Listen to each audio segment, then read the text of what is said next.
తెలుగు రాష్ట్రాల్లో భయాన్ని కల్పిస్తున్న శిశువుల అక్రమ రవాణాకు సంబంధించి తెలంగాణ పోలీసులు చెక్కు పెట్టారు. శిశువుల అపహరణ, విక్రయానికి సంబంధించి అతిపెద్ద రాకెట్ గుట్టు రట్టయింది.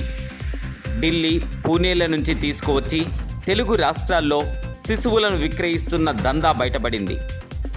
ఈ అక్రమ రవాణా మూలాలు తెలుగు రాష్ట్రాలకు పాకడంపై కలకలం రేపుతుంది.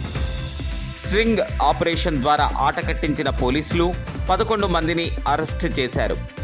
దాదాపు 16 మంది శిశువులను విహార్లకు తరలించారు. హైదరాబాద్లోని మేడిపల్లి పోలీసులు చేసిన ఈ ప్రయత్నానికి పెద్ద ఎత్తున ప్రశంసలు అందుతున్నాయి. గత 2-3 సంవత్సరాలుగా కొనసాగుతున్న ఈ అక్రమ రవాణాను పోలీసులు కట్టడి చేయగలిగారు. అయితే ఈ 2 ఏళ్లలో దాదాపు 60 మంది శిశువులు చేతులు మారినట్లుగా తెలుస్తోంది. ఈ 60 మందిని కూడా ఏపీ, తెలంగాణ ప్రాంతాల్లో అమ్మినట్లుగా తెలుస్తుంది. పోలీసులు తెలిపిన వివరాల ప్రకారం మేడ్చల్ మల్కాజ్గిరి జిల్లా పీర్జాదిగూడ రామకృష్ణ నగర్లో ఫస్ట్ ఎయిడ్ క్లినిక్ నిర్వహించే శోభారాణి, హేమలత, షేక్ సలీం, పద్మ, హరిహర చేతన్లు ముఠాగా ఏర్పడినట్లు పోలీసుల విచారణలో తేలింది.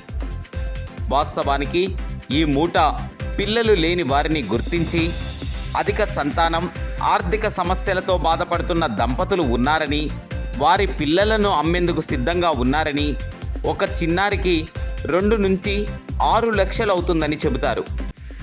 వారి నుండి అంగీకారం వస్తే మరో ముఠాకు సమాచారం ఇస్తారు.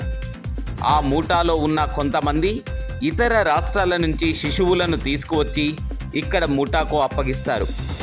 వీరి ద్వారా పిల్లలను అమ్మకాలు చేస్తారు. పోలీసులకు దొరికిన ముఠా ఆధారంగా తెలంగాణ పోలీసులు మూలాలను వెలికితీసే పనిలో ఉన్నారు.